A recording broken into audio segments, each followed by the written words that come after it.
Barikun ya goftam barogumman nama chale bayin karata fajiram wamana bale wallale wambaye nuti asasam undugaru mafakatam ambaye setan sodadam umni samari ya goftam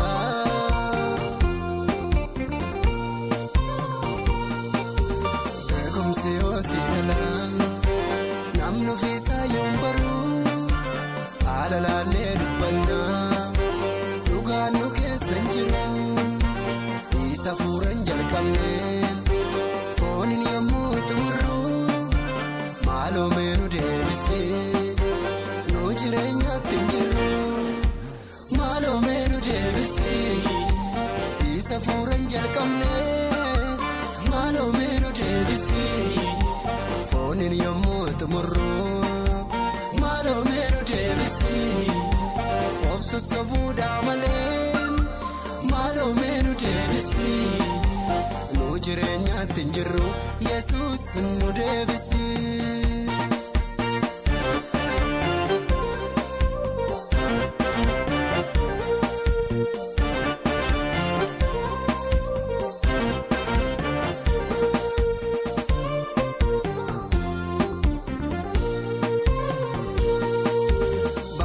Angela kabanem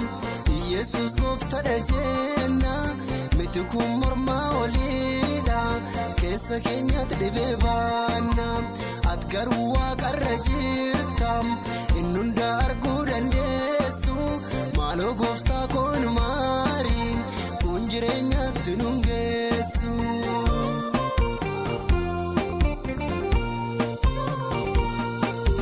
bekum siyosinala namnu fisa yumbaru alala le dubanna duganu kesanjiru isa furan jalkamne fonin yamutumru malo menu debisi no jirenya tinjiru malo menu debisi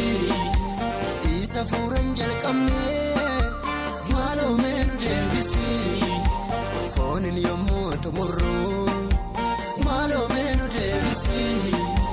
ofso sabuda male malo menu debisi no jirenya tinjiru Jesus no debisi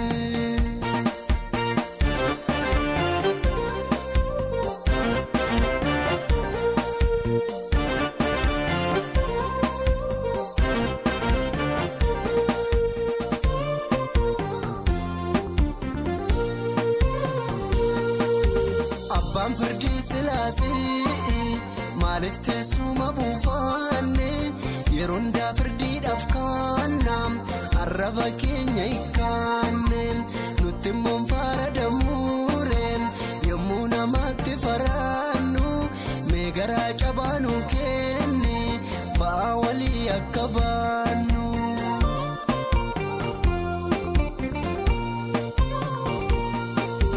bekum siyosinala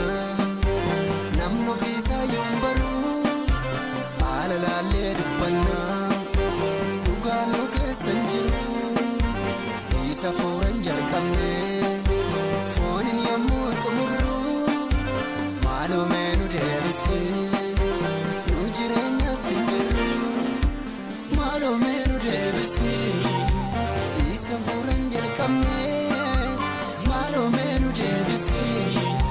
fonin yamutumru malo menu debisi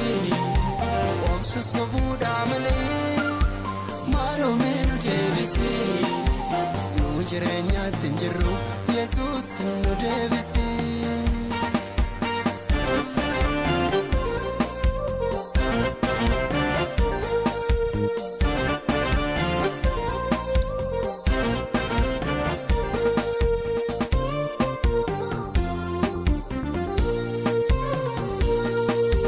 Makangari kanarganem kulallabasiramnera baye kanamatti tolu kun farfatas jedhamera garu kanati barbadu maqabanne ta'umiti dubbii kee buune akka baanu cimsee nu dhaabe sirriitti.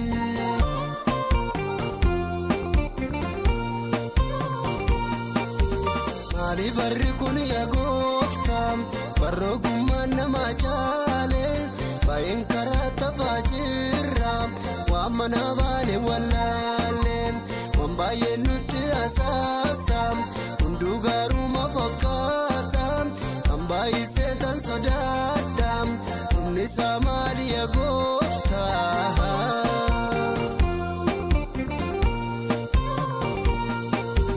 Beekumsi hoosiidha namni ofiisaa yuumbaru alalaalee dubbannaa dhugaan nu keessa hin jiru isa fuuran jalqabnee foon yommuu xumurru maaloo mee nu deebisee nu jireenyatti hin jiru maaloo mee nu deebisee isa fuuran jalqabnee. Maaloo mee nu deebisee foon yommuu xumurru maaloo mee nu deebisee of sassabuudhaa malee maaloo mee nu deebisee